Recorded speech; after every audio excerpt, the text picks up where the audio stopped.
Hello, Zimbabwe, and welcome to LiveTalk, Women's Roundtable, where we discuss about issues affecting women. We're coming to you live from Studio 7 at the Voice of America in Washington. And I'm your host, Marvellous Mhlanga-Nyahuye.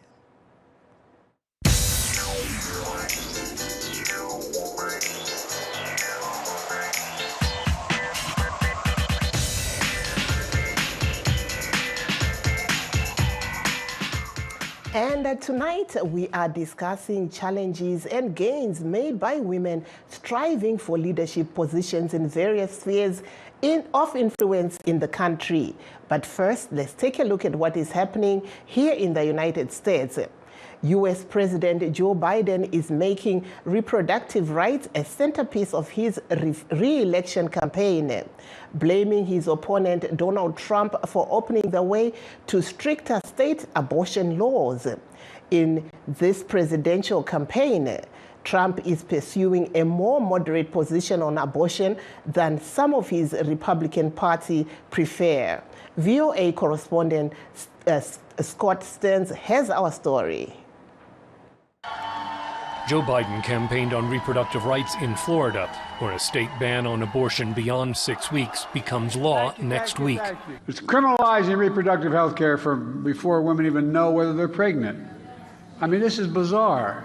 The Florida abortion law will be one of the nation's most restrictive and is a victory for the state's conservative Republican leaders, says University of Miami law professor Caroline Mala-Corbin. For those of people whose religion teaches that life begins at conception and therefore pregnancy is the moral equivalent of a human being, this decision is obviously triumph. It's also a political challenge for Donald Trump, who says the Florida law goes too far, but who also wants to remind anti-abortion voters that he ended federal abortion protections with Supreme Court appointments that shifted the judicial majority on the court and overturned Roe v. Wade. The Biden campaign sees that as a political opportunity. For 50 years, the court ruled that there was a fundamental constitutional right to privacy. But 2 years ago, that was taken away. Let's be real clear. There's one person responsible for this nightmare, and he's acknowledged and he brags about it, Donald Trump. Trump does brag about it, and did so again in a video on his social media site this month. This 50-year battle over Roe v. Wade took it out of the federal hands and brought it into the hearts, minds, and vote of the people in each state. It was really something. Now it's up to the states to do the right thing. The challenge is when states do things with which Trump does not agree, like Florida, and like Arizona, where the state Supreme Court upheld an 1800s ban on nearly all abortions. Voters in Arizona and Florida will both have abortion rights measures on their November ballots. Similar initiatives in Kansas and Ohio over the last 2 years have been losing propositions for Republicans. And Trump is reminding supporters about the electoral vulnerability of abortion. Like Ronald Reagan, I am strongly in favor of exceptions for rape, incest, and life of the mother. You must follow your heart of this issue, but remember, you must also win elections to restore our culture and, in fact, to save our country, which is currently, and very sadly, a nation in decline. It's a vulnerability Biden is pressing. Donald Trump is worried voters are going to hold him accountable for the cruelty and chaos he created. Folks, the bad news for Trump is we are going to hold him accountable. We are. He should be held accountable. As part of its push on reproductive rights, the Biden administration this week strengthened medical records privacy for people traveling across state lines. It's aimed at protecting women who live in states where abortion is illegal from being prosecuted in that state for having an abortion elsewhere. Scott Stearns, VOA News. Thank you, Scott, for that report. After years of political wrangling and court battles, British lawmakers passed legislation Monday that the government hopes will allow it to deport asylum seekers arriving in small boats across the English Channel to Rwanda for processing. As Andrew Ridgewell reports from London, the dangers of the immigrants crossing were underlined just hours after the law was passed. A grim reminder of the dangers of the migrant journeys across the English Channel. 5 people died, including a young child, when an overloaded inflatable dinghy carrying migrants got into difficulties off the French coast Tuesday morning. French authorities say 112 people were on board. Despite this complex and delicate situation, 57 people who were still in the inflatable boat remained on board.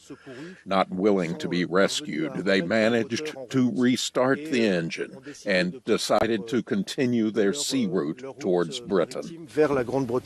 Such is the determination of migrants to reach Britain.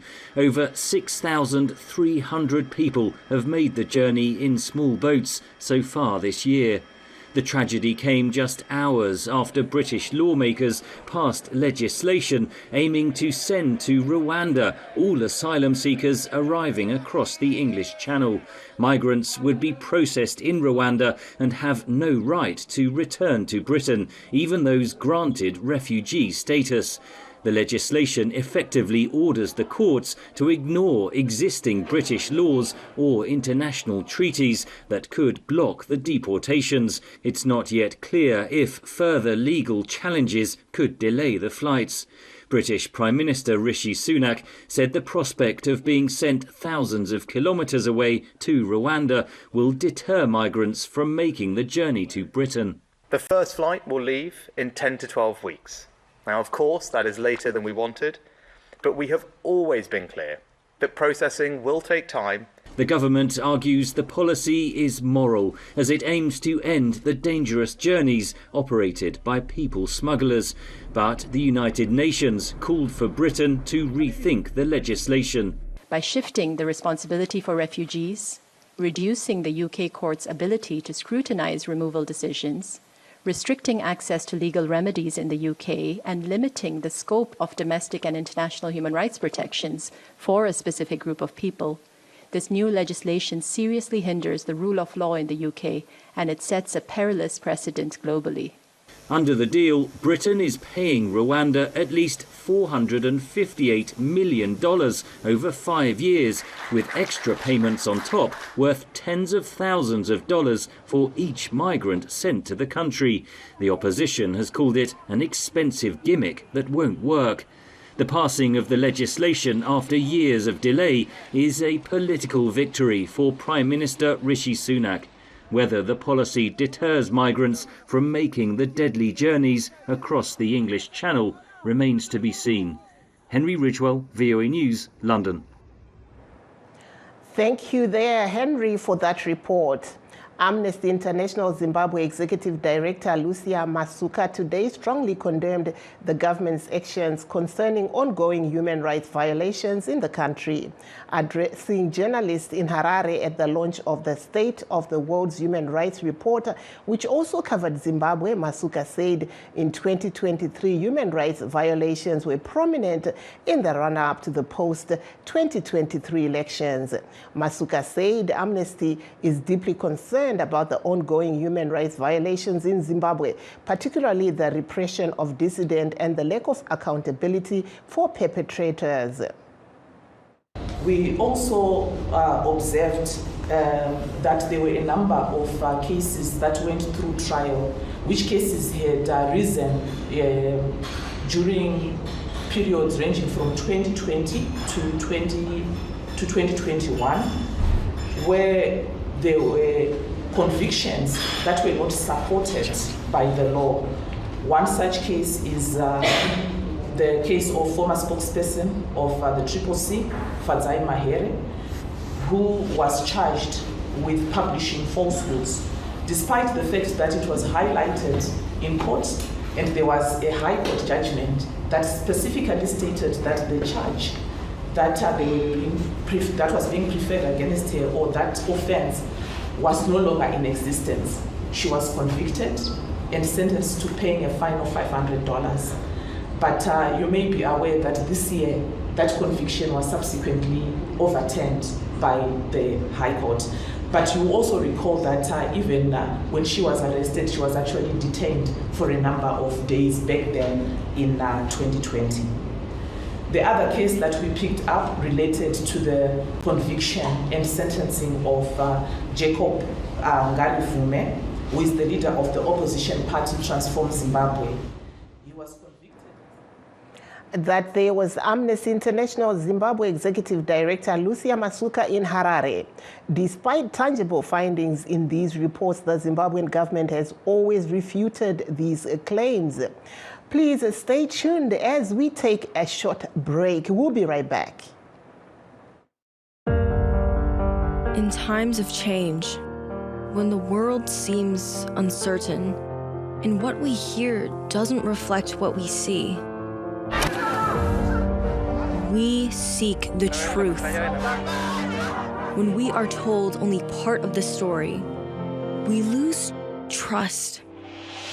In moments of crisis, our dreams, hopes, and wishes for a better tomorrow depend on a free press. At Voice of America, we bring you the stories that people take risks to see. We connect the world and unite it with truth.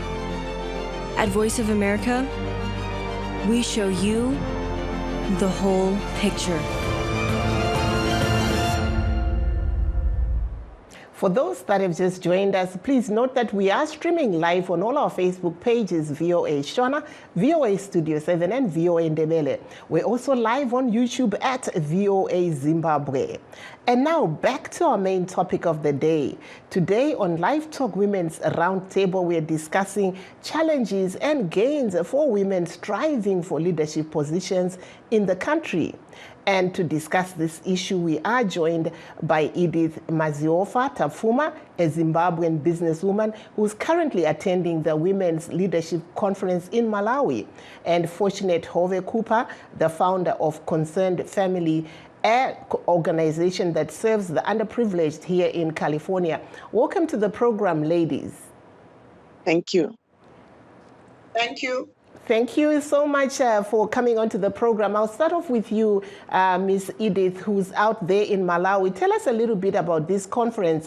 How important is it for women who are seeking leadership positions?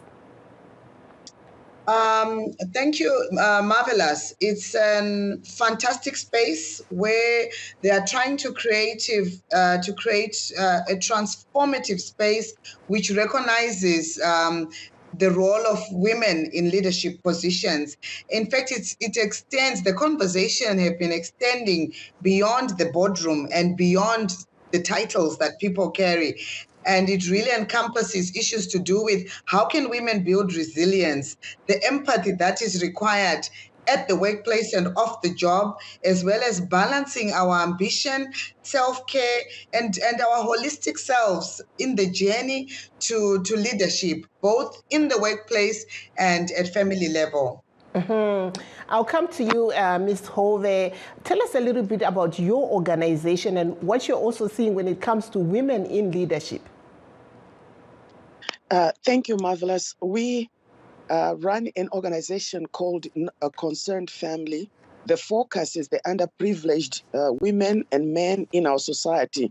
We feed them daily, we clothe them, we make sure that we help with revamping their self-esteem, which is generally lost when they fall victim to drugs and prostitution and homelessness in general.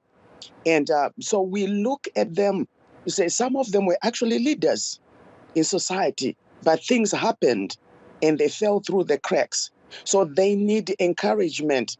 So we are there to encourage them. We look at the aspects of an individual that make them a better person, like the dress code, the way they present themselves, their appearance in general, very basic things that make a difference. So we do that with homeless women, especially during our Mother's Day. And then we send photos to the homes of these women who are on the streets to tell their family that there's still hope. Thank you so much. I'll come back to you, Ms. Edith, Ms. Tapfuma. Tell us also, you spoke about self-care and how it is important, and mental health and such issues. Is it possible, though, to encompass all these things and still become a leader? How does one do it as a woman? It's possible, but the key message is that we bring our whole self into whatever space that we come to. And it's unfair for society or the workplace to expect a woman who is a wife, a mother, a carer to forget her other identities just because she's in the workspace. When we bring our whole selves to the workplace, we bring who we are even at home. That means we when we walk into the workspace, we don't leave behind the challenges. I'm glad the other speaker talked about the drugs and substance abuse, and you find in our community right now, Zimbabwe is dealing with near pandemic levels in substance abuse. And how do you expect a mother who is in a leadership position in the workplace to forget that when she gets to the workspace and pretend that this challenge isn't happening at home, and then kind of pick up that challenge at 5 o'clock or 4:30 when they go home? So we are saying, how can we recognize, how can the workspace recognize that people have challenges, women are dealing with stuff, with real life issues, and they are still expected to perform at their optimum? What is it that the business can do to support mental health within the workplace, so that in spite of or despite all these challenges that women are facing, they are better supported to have better positive mental health, which helps them to be able to function optimally in spite of the challenges? So those are the type of conversations that we've been trying to navigate and say, how can we take this role of mother, mentor, sister, wife, and make something of it that is still making strides within the work environment, in fact, across all sectors. Tombopinda murimi rwamai kuti asi zviri nyore here kuti tione vatingati makambani kana nzvimbo dzinoshanda madzimai vachitora zvamuri kutaura izvi, kana tiri kutarisa madzimai vari kuita mabasa epamusoro, zvinofanira kuitwa sei kuti vanyatsonzwisisa kuti madzimai pane zvavanotarisa nawo nazvo? Makambani akawanda ari kuno kuZimbabwe, vazhinji vacho vakagamuchira zvirongwa izvi. Vari kuona kuti vaisaririra pavanga vasingatarisiri semabhizinesi kuti pfungwa neutano hwemunhu hwakakosha. Saka zvichiratidzirawo futi kuti zvakazoenda mberi kuti even medical aid companies emuno muZimbabwe akugamuchirawo nekubatsira rubatsiro kuti vanhu vacherechedzwe kuti zvirwere zvepfungwa, kurasikirwa nepfungwa, kushushikana nepfungwa, zvinhu zvekuti unokwanisa kuenda kunowana rubatsiro uchishandisa maresources anosanganisira even medical aid card rekubasa, zvichizosanganisawo nemachiremba anotarisira kushanda nekubatsira vanhu kuti pfungwa dzavo dzigadzikane, vashande zvakanaka. Thank you so much. Ndoya kwamuri Mai Hove, mataura imi kuti munoshanda nevamwe, tinotarisa nyanya pano nekuti tiri kutaura zvemadzimai, mamwe madzimai vanenge varasikirwa nemabasa vomboenda kunogara mumigwagwa nezvimwe zvakadaro, vari kutambirwa sei nemhuri dzavo muchinge mavabatsira imi? Munoona kuti panenge paine kunzwisisa kwakasiyana mudzimhuri.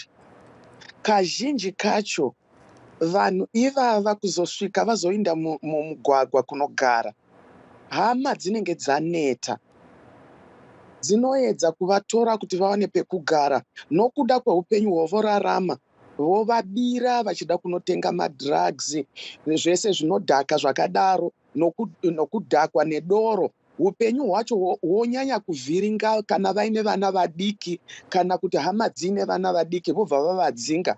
Saka naizvozvo unozoona kuti kana vazosvika pakupererwa vari mumugwagwa, vanozouya kune vanhu vakaita sesu isusu chatakanzwisa kuti mubatsire vanhu vakadai amuvarangaridzi kukanganisa kwavo, munovabatsira kuti vazive kuti vachiri kugamuchirika uye vachiri vanhu pakati pevamwe vanhu.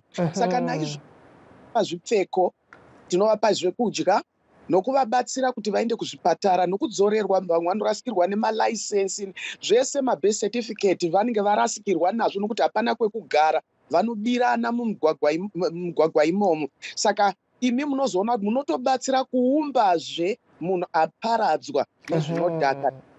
Thank you there, Hove. Let me go to our caller. I understand we have a caller. Hello, Lee. Aiwa taswera taurai tinzwe tiri kutaura nemi muri kupi?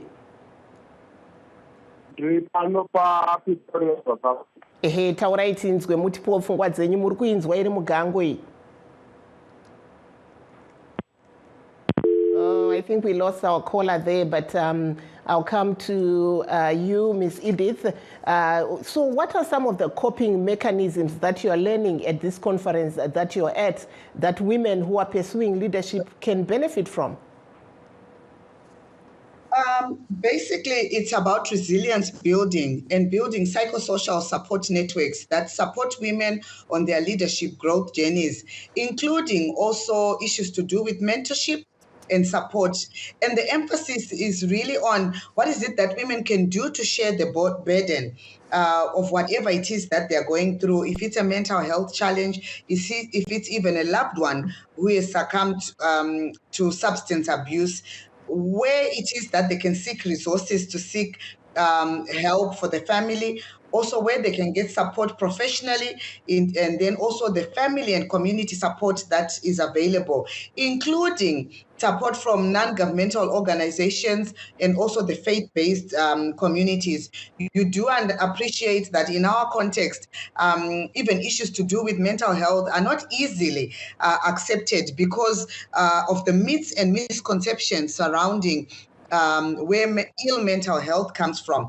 A lot of it is shrouded in can I use Chivanu and spiritual and African traditional religion, which informs also the referral pathway. So you find most people in our communities in the sub-region, when they are faced with a mental health challenge, their first stop really is to seek support from the traditional healers, from the pastors, and they are seeking to do exorcisms. By the time they reach the public sector or see a psychologist, it's the fourth or fifth stop down the line. So it's trying to say these are the psychosocial supports that are available. And we don't say this is wrong or this is better than the other. The important thing is get the help that you need and timely assistance so that the women can get that support for themselves and for their families, because the focus is about building towards positive mental health on our journeys to success and leadership within the corporate space. Amai Tapfuma, mataura zvanyatsondibata kuti panyaya iyi yekuti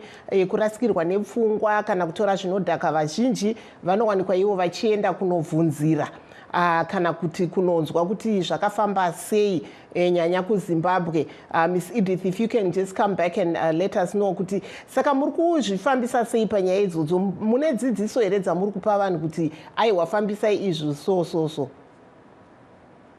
Ndo zvirongwa zvacho zviripo zvekuti vanhu vawane nzwisiso yekuti kurasikirwa nepfungwa, zvirwere izvi zvinogona kutanga sei. Kazhinji kacho zvatiri kunyanya kuona mazuva ano ndezvekuti kunyanya kune vechidiki zviri kukonzerwa nekuputa kana kumwa zvinodhaka. Iro igroup 1. Koitawo vamwe vekuti zvinogona kunge zviri yatingati genetic kana brain chemistry, but unonzwa pachivanhu pedu vanhu vanotaura uchiti uyu anoita kabehavior kakadai, anotodzera ndozvaiita sekuru wake, ndozvaiita mbuya wake. And patinenge tichidaro tinenge tichitobvuma kuti kurasika dzimwe nguva pane mamwe maconditions ekurasika pfungwa anogona kutapudziranwa mumhuri zvichiratidza kuti ari genetic. nezvimwe zvinokonzerwawo nemashandiro atinoita kumabasa. Tinotarisira kuti kumabasa kwatinoshanda tinoti work is good for mental health, nekuti kungova nebasa uchimuka uchigeza uchinosangana nevamwe kubasa zvinoita kuti pfungwa dzako dzigadzikane uchisanganawo nevamwe. Asi kubasa kwacho tikasangana vakuru vebasa vanopunyikidza vamwe, vane udzvanyiriri, vanoshora nekunyomba vamwe, zvinoita kuti munhu kuti aite zvatingati pachirungu stress, anxiety, frustration nedepression inogona kutanga futi as a result of a toxic work environment. Saka ndidzo dzatinenge tichipa. Tozotarisawo futi kumakambani kuti vatarise kuti nderipi dzidziso ingapiwe vatungamiri mumabasa yatingati management training muzvinhu zvakaita unga empathy, kunzwisisana nekunzwirana pabasa, zvinoita kuti vanhu vashande vakagadzikana vasingavhunduki kana kutya vakuru vebasa. Zvinoita kuti munhu akabatikana akawaita kutya kwakanyanyisa kana basa racho anobva aritadza nekutya ikoko. Saka tinoda kuti kubasa tinoda kucreata mawork. Hold on there, please, Mr. Tapfuma. Let me just go quickly to a caller. Hello, caller makadi yenyu. Caller mripo irapo. Hello, caller, love more. We don't seem to be, we seem to have lost our caller, but very interesting views there coming from Mrs. Tapfuma. I'll come to you, Mrs. Hove-Cooper, to just tell us, I know you're working here in the United States and California, but do you have any work that you're also doing at home in Zimbabwe? Yes, we support some programs that are already in place in Chitungwiza, in Norton. During COVID, we supported pastors, feeding them and their families. We realized that at one of the projects, it's a school program that we supported with food. We got a report at the end of the year that the grade 7 results were actually much better than before because the kids had something to eat. And these issues, you see now the intersection of poverty and mental health. If you have resources, you may actually address some of these problems and they can never even surface as problems. But then if you have drugs, then you have the situations that the other caller was talking about of dual diagnosis, that which comes first, mental health or drug abuse? So resolve one, then the other falls away. But if it's a genetic predisposition, then you have a problem that, you know, maybe Msati Maenda chingotiudze kuti vanhu vangakuwanei papi quickly before I get Mr. Tapfuma to give us a last word. Oh, isu tiri pawebsite yakanzi theconcernedfamily.org. Ndo patino munokwanisa kutiwana kana paFacebook. Tine page yedu yatinechitaura zvatinoita kufidha kwatinoita vanhu uyewo tinonamata nevanhu tinobatsira all these issues zvatiri kutaura iko zvino. Tinonamata futi nokunzwisisa tsika nemagariro edu kuti anokonzera zvinhu. Thank you so much, Mr. Tapfuma. Your last word and where people can reach out to learn what you're doing. Thank you so much. Ndinongoda kuguma ndichiti there is a lot that has been done to support women's economic empowerment in our communities, but of course there's a lot more that still remains to be done. Isu tunowanikwa ku Vitality Wellness, where we are working with gender norms transformation as well as wellness and well-being. Munogona kuita pin my contacts pano pa Facebook kana kushowa ne website yedu ne phone number yangu ndakasununguka to share my contacts. Thank you so much, and thank you so much to my guest that we had a very informative conversation today, Mrs. Tapfuma, who's out in Malawi at a conference, and also Mrs. Cooper, who's here in the United States. And that brings us to the end of our show. Signing off in Washington, I'm Marvellous Mhlanga-Nyahuye.